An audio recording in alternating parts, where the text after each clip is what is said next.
folks, it's me again. What is this? This is a Harbor Freight video because I went to Harbor Freight and I needed something.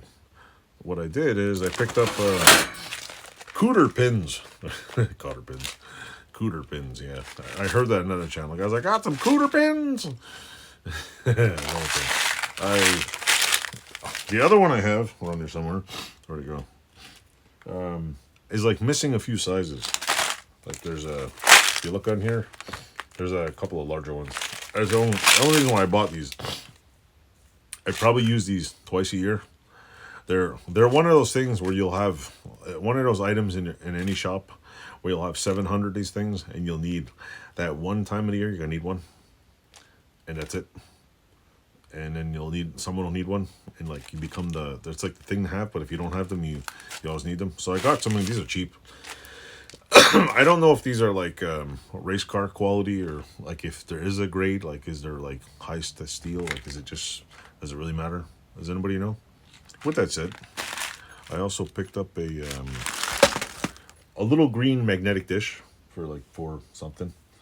I don't know, what else did I buy? What's something else? Oh, I bought this. It was on liquidation.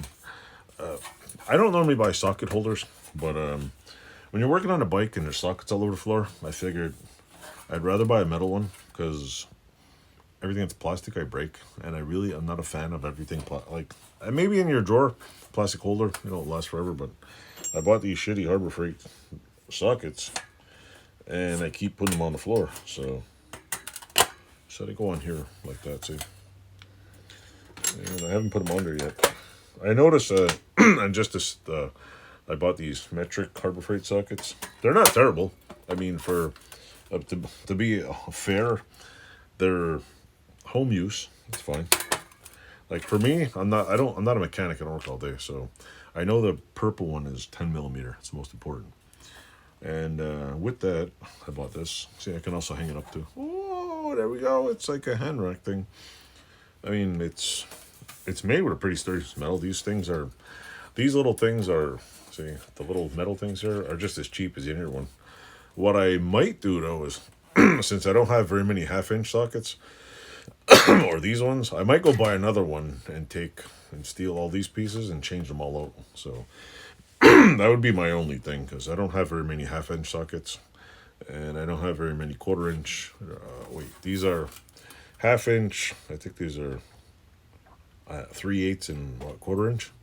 I have a few of these. I have normal, what is it, quarter-inch, 3/8. I don't know what the hell. I'm not a mechanic. Half-inch, I don't have very many, so I don't have that many. Damn mosquitoes. So with that said, that was worth it. I think I picked up something else too. I also no, that's what I got to go back for. I was looking at Harbor Freight for the oil pan. And I have one that has a cover. I lost it somewhere. I don't know where it went. It's in here. So I bought a little dish. My problem is where do I dispose of the oil? Like in our town, you can dispose of oil at a place, but it has to be in the original oil container. So how do I find the original oil container for a 36-year-old bike? I don't know. Especially when the oil container that you have is so big that it didn't take all the oil. So it doesn't like... If you have a bucket of oil that doesn't put all in the bike, and you still have oil in it to use, and all your waste oil is in the pan, and they want the original container, like a time machine. That's all I can think of. So anyway, don't forget to like, subscribe, tell me you like the channel. Yeah. And click some buttons, leave a comment, whatever.